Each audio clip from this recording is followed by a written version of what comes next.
Hello, my name is Von. Come draw with me while I chat about how I practice drawing portraits. Part 1. Warming up. When starting a drawing session, I like to warm up my muscles and observational skills. Today, I'm using Line of Action, a free-to-use website, to do a set of 30-second gesture drawings. The 30-second timer means that I just have to give in to imperfection and just capture the suggestion of the pose. The lines need to be loose, and the result is really nothing like the references. Part 2. I've been starting to study anatomy to build up my foundational skills. Today I decided to draw the human skull as a study. I'm using this reference image from Anatomy app, which is targeted towards medical students, and I found it as a useful resource to understand anatomy at a higher level. I start my drawings out by blocking out the basic shapes, breaking the object down into circles and squares or rectangles in order to sketch out the rough structure. For these, I'm using a 2B and a 4B pencil. The beauty of pencil is that you can erase a mark relatively easily, but not as quickly as a Ctrl-Z or a two-fingered tap. So there's intentionality to each stroke, but relief in knowing that it's not permanent. For the front-on skull, as it's more or less symmetrical, I added a faint line in the middle to distinguish where things should go, and I'm also constantly checking where things start or end and if there are other reference points against them. There's more obvious reference points within this sketch, and I'll be pointing out my thinking in the later drawings when I'm struggling with finding reference points to help me know where things should go. For the lateral view of the skull, I use the same proportions as the front-on view. Again, starting by sketching out the rough structure of the skulls by broadly splitting up into circles and rectangles. The lateral view was useful to get a basic understanding of the jawbone and the ear socket, as well as an understanding of how big the skull needs to be to fit our huge braids. I struggled a bit in getting the slopes of the nose bone right, and thankfully, the eraser came in handy. For both sketches, I roughly put in the shadows, especially towards the top and the back of the skulls, to merely provide a suggestion of form instead of achieving a replication of the reference image. For me, it was more important to understand how the different features that I see, like jaws, eyes, ears, skull, teeth, etc., fit in as a result of the dips and raises within a skull. On average, both these sketches took about 15 to 20 minutes each.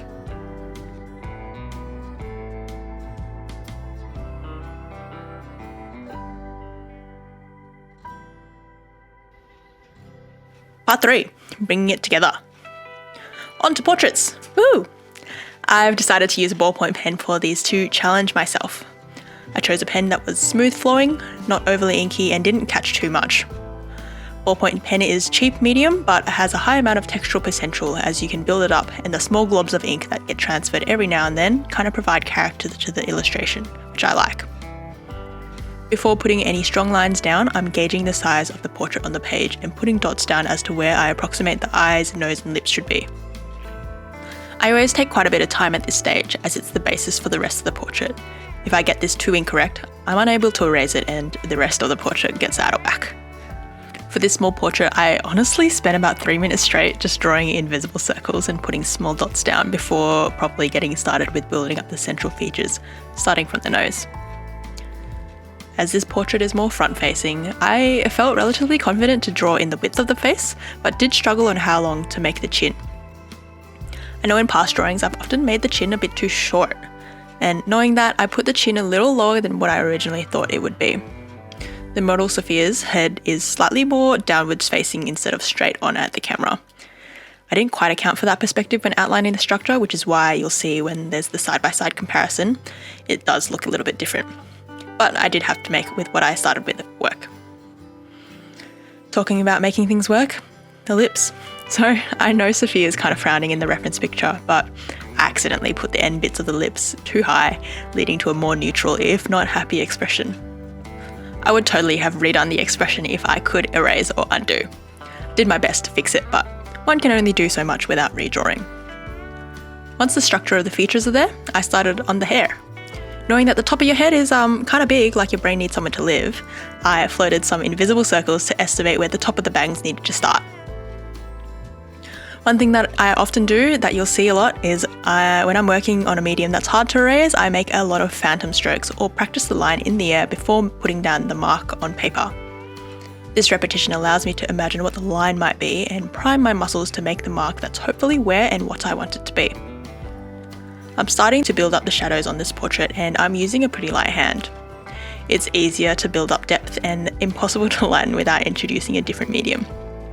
I personally like to start with the eyes because I think it's fun, but I kind of spread the love of building the shadows up all across the different features. This helps with keeping the overall drawing's contrast consistent, and you're able to identify which areas can be deepened or kept light more easily. The model in the reference has all dark hair, but there are differences in its lighting. It's important to also provide detail within the hair by making strokes that are aligned with how the hair flows from the scalp over the head. I also sectioned out areas where I can see there are highlights by drawing faint boxes, so I can segregate my strokes and avoid making those areas too dark too quickly. So wrapping this portrait up, I like the detail, the depth and the texture. If comparing directly to the reference image, you can see that the perspective is off and some things just aren't at the same scale, like the nose and the chin and the ears. If working in a more forgiving medium, I'd definitely adjust those, but I think I grow faster in my skills when using a more permanent medium because I can see what I need to work on more clearly. So this one took me about 90 minutes to complete. Alright, let's do another. So for the second portrait, I kind of start with a super loose replication of the Loomis method where I sketch a circle for the skull. Again, using pen. Because I can't erase it, I'm definitely more careful in the initial mark making and spend quite a bit of time measuring out those reference points for features. For this portrait, because it's like at an angle and one that I haven't practiced much, if at all really, I spent quite a bit of time trying to figure out a reference point to just start that drawing.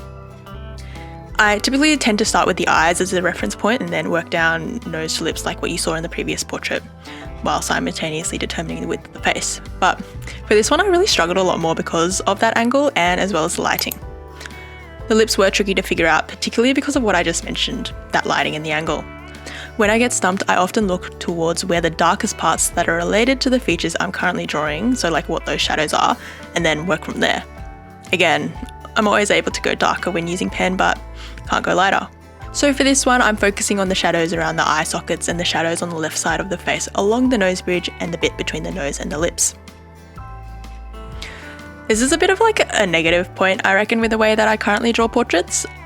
Because I don't give myself a general outline of the skull, when it gets to filling in the width of the face or the jawline, I'm like often stuck without many reference points to work off from.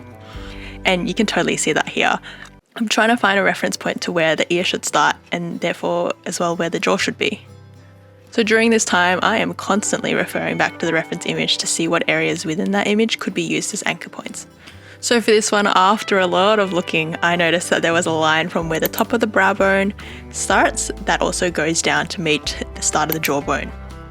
Also, using my newly gained knowledge from the skull studies, the front part of the jaw/chin also helped me to inform where I should put some lines around the lips and the chin. So, anatomy, very useful.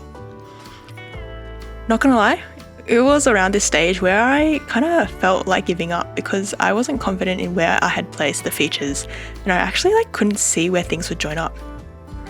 Irrespective of the final result, I am glad that I pushed through and kept at it. It's, again, tricky to know, as I mentioned, where things should go when using a medium that you can't erase, so I often find myself correcting my lines. For example, you can see here, I chose to widen the connecting parts of the ear to that jawline as I deemed the initial positioning a bit too narrow. You can still correct your stuff even when using a medium that is fixed in. Once I'd gotten the jaw and ear in place, the neck flowed on through and then it was on to the fun bit of deepening the shadows, as well as the last bit of details like putting in the collar to provide context so it's not just a floating head. I didn't focus too much on the hair for this one, so I filled it in pretty roughly while trying to capture a little bit of the hair's texture. This portrait also took me about 90 minutes from start to finish. So, these are the drawings for this session. I hope I was able to provide something useful or even just a cute time-lapse to watch.